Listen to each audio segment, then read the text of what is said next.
నేను వేశ్యని కాను పార్ట్ 7. ఆ శాల్తీ లోపలికి అడుగుపెట్టి ముందుకు వచ్చింది.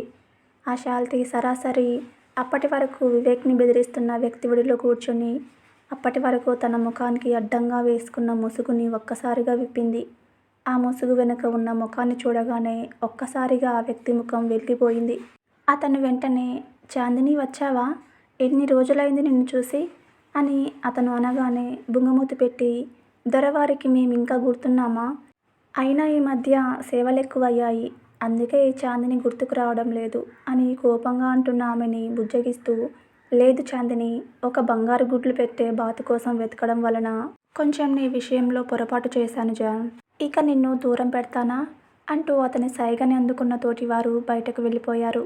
వారు బయటకు వెళ్ళగానే చాందినీని తన కౌగిల్లో బంధించాడు. ప్రవరా, ఎలా సాగుతుంది నీ చదువు అంటూ అక్కడికి వచ్చిన ప్రసూన్ని చూసి నవ్వుతూ బాగానే సాగుతుంది అంటూ సైగ చేసింది. ఆమె చేతిలో పుస్తకాన్ని అందుకుని చూస్తూ రాజనీతి శాస్త్రం చదువుతున్నావా అంటూ ఆమె వైపు అదోలా చూశాడు. ఆమె మౌనంగా తలదించుకొని ఆలోచిస్తుంది. ఆమె మౌనాన్ని భగ్నం చేస్తూ ప్రవరా, నేనొకటి అడుగుతాను, నిజాన్ని చెప్తావా? అది నీకు ఇష్టమైతేనే.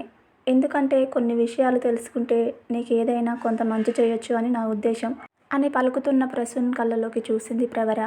ఆమె కళ్ళల్లో ఏదో తెలియని భావన కలుగుతుంది. కొంత మౌనం తర్వాత నోరు విప్పింది ప్రవర.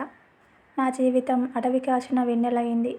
చిన్నతనం నుండి ఏ ప్రేమకు నోచుకోలేని బ్రతికయ్యింది. 10 ఏళ్ల వయసు నుండి ఆడపిల్లగా ఎందుకు పుట్టామా అని అనిపించేలా సాగిపోయింది నా జీవితం. 16 ఏళ్లకు పెళ్లి భారం తప్పించుకోవడానికి నన్ను జోగినిగా చేసి వదిలించుకుంది నా కుటుంబం. పెళ్ళైన తర్వాత భర్తకు పంచాల్సిన బాధ్యతలన్నీ నా అనుమతి లేకుండా నా నుండి దోచుకుపోయారు జనాలు. నేను ఒక శవాన్ని అని నిర్ణయించుకునేలోపు నా జీవితంలో ఆశలు రేపి ఒకడు ముంబై తీసుకెళ్ళి నాకు పెళ్ళి అనే బంధాన్ని కలిపి చివరకు ఒక వేశ్యగృహంలో వదిలేసిపోయాడు ఒకడు. అక్కడి నుండి మరోసారి మళ్ళీ పెళ్ళి అనే బంధం వేసి నన్ను ఆటబొమ్మను చేసి నన్ను ఒక బిడ్డకు తల్లిని చేసి చివరకు మళ్ళీ ఆ నరకకూపంలోకి పంపించాలని ప్రయత్నించి చివరకు ఇక్కడికి చేరేలా చేశాడు. ఇంతకన్నా నా జీవిత చరిత్ర ఇంకేముంటుంది? కానీ ఆ దేవుడు కరుణించి మీలాంటి దేవుళ్ళ ఇంట నా బిడ్డకు నాకు ఇంత తోడు దొరికింది. ఇదే నాకు 10,000 అని అంటున్న ప్రవరతో ఇది కాదు జీవితం. నీ జీవితాన్ని నేను మారుస్తాను.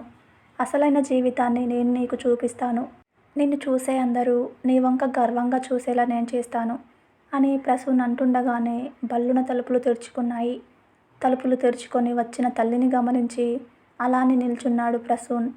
ఆమె లోపలికి వస్తూనే ఏం జరుగుతుంది ఇక్కడ అంటూ గట్టిగా గర్జించింది. నిలువునా వణికిపోయింది ప్రవర. తన గతం గురించి ఇద్దరికీ తెలుసు. అది తను మరియు ప్రసూన్కి మాత్రమే. కానీ ఇప్పుడు ప్రసూన్ తల్లికి తెలిసిందా? ఇక పైన తనకు తన బిడ్డకు ఎలాంటి పరిణామాలు ఎదుర్కోబోతున్నామో అర్థం కాని సందిగ్ధ పరిస్థితిలో మళ్ళీ గొంతుగా మూగబోయింది. తల్లి ప్రసూన్ని ప్రశ్నించింది. ఆమె తనకు ముందే తెలుసా? దీనికోసమే నువ్వు ఇన్నాళ్ళు వదిలిన ఈ ఇంటిని వెతుక్కుంటూ వచ్చావా? అయినా ఈ బజారు మనిషిని ఇన్నాళ్ళు మలినం లేని మనిషిగా అనుకొని ఇంటి మనిషిగా అనుకున్నాము అందరం. కానీ ఇలాంటి వగలాడి ఆడది ఈ ఇంట్లో ఉందంటేనే నాకు అసహ్యం వేస్తుంది. దీని వెనుక ఉన్న దాని బిడ్డతో సహా ఇప్పుడే బయటకు వెళ్ళమని చెప్పు.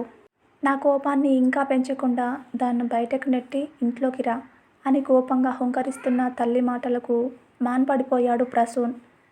నేను అన్నీ విన్నాను. ముందు ఈ బజారు మనిషిని బయటకు వెళ్ళమను. నాకు అసహ్యం వేస్తుంది అని అంటున్న తల్లి మాటలను వినలేకపోయాడు. అప్పుడు ప్రసూన్, అమ్మా ఇంకా ఆపు. తనను అనే హక్కు మనకు లేదు. ఎందుకంటే ఆమె పరిస్థితికి మనము కూడా ఒక కారణమే. ఆ కారణం నీకు కాలమే చూపిస్తుంది. ఒక్క మాట నిజం, ఆమె జీవితం బాగుపడే వరకు అండగా ఉంటానని మాటిచ్చాను. అందుకే నేనెక్కడ ఉంటే తను అక్కడే ఉంటుంది. కాదు కూడదు అంటే నేను ఈ ఇంటి నుండి వెళ్ళిపోతాను అని అంటూనే చేతిలో లగేజ్తో బయటకు దారితీశాడు ప్రసూన్. చూడండి, నాకు చిన్నప్పటి నుంచి కష్టాలతో ఆడుకోవడం పరిపాటి అయ్యింది. అందుకే దేవత లాంటి అమ్మగారిని కాదని మీరు మా కోసం ఇలా ఇల్లు వదిలి రావడం నాకు ఇష్టం లేదు. దయచేసి మీరు ఇంటికి వెళ్ళండి. నాకు ప్రాప్తం ఇంతే అనుకుంటూ ఎక్కడో ఒక చోట నేను నా బిడ్డ బ్రతుకుతాము.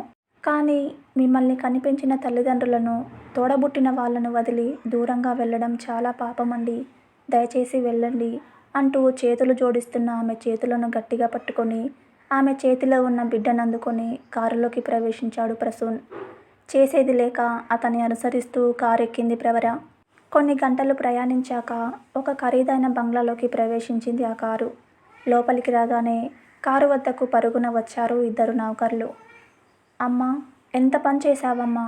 తమ్ముడు ఎన్నో ఏళ్లకు ఇంటికి వస్తే ఇలా పంపిస్తావా?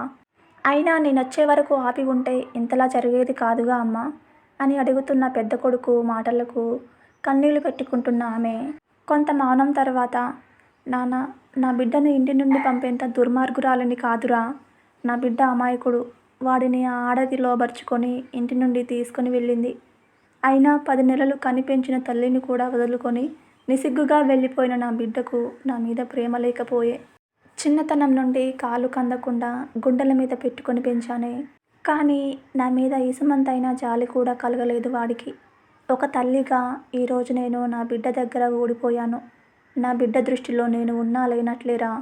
ఇక నా బిడ్డ మళ్ళీ నా దగ్గరకు వస్తాడా పెద్దోడా అని రోదిస్తున్న తల్లిని సముదాయిస్తూ, అమ్మా, తమ్ముడిని మళ్ళీ మన మధ్యకు నేను తెస్తాను. ఎవరెవరికి ఏమేమి ఇవ్వాలో ఇచ్చి అన్నీ సర్చేస్తాను. అప్పటి వరకు నన్ను నమ్ము అమ్మా అని వివరిస్తున్న కొడుకు వైపు చూసింది. అతని కళ్ళలో విచిత్రమైన భావాలు కనిపిస్తున్నాయి. అతని పెదవులపైన వికృతమైన నవ్వు ఒకటి విరిసి మాయమయ్యింది. ఒరేయ్ వివేక్, ఆ బంగారు గుడ్లు పెట్టే బాతు దివాణం వదిలి పట్నం బంగ్లా చేరిందని వార్త వచ్చింది. నువ్వు సామధాన దండోపాయాలు ప్రయోగించైనా ఆ అందాల సుందర్ని ఇక్కడకు చేర్చు. అది రోజురోజుకి కోహ్నూర్ వజ్రంలా ధర పెరిగిపోతుంది. కానీ ఇక ఇదే నీకు ఆఖరి అవకాశం. ఇక నిన్ను ఉపేక్షించేది లేదు అంటూ వెళ్ళిపోతున్న ఆ వ్యక్తి వైపు కోపంగా చూస్తూ, దీని వలన వీడి దగ్గర చులకనయ్యాను. ముందు దీనంతు, తర్వాత వాడంతు చూడాలి అని గట్టిగా నిర్ణయించుకొని గది తలుపులు గట్టిగా వేసి బయటకు వేగంగా వెళ్ళాడు. ప్రవర, నీ రిజల్ట్స్ వచ్చాయి. నువ్వు పాస్ అయ్యావు. తొందరగా రా అని గట్టిగా అరిచాడు ప్రసూన్. ఆమె వేగంగా పరిగెత్తుకుంటూ వచ్చింది. ఆమె కళ్ళలో తెలియని ఎన్నో రకాల భావనలు కనిపిస్తుండగా చప్పట్లు కొడుతున్న శబ్దం వినిపించడంతో ఇద్దరూ తలలను ద్వారం వైపుకు తిప్పారు. అక్కడ నిల్చున్న వ్యక్తిని ఆశ్చర్యంగా చూడసాగారు. తర్వాత ఏం జరిగిందో నెక్స్ట్ వీడియోలో తెలుసుకుందాం. అంతవరకు చూస్తూ ఉండండి.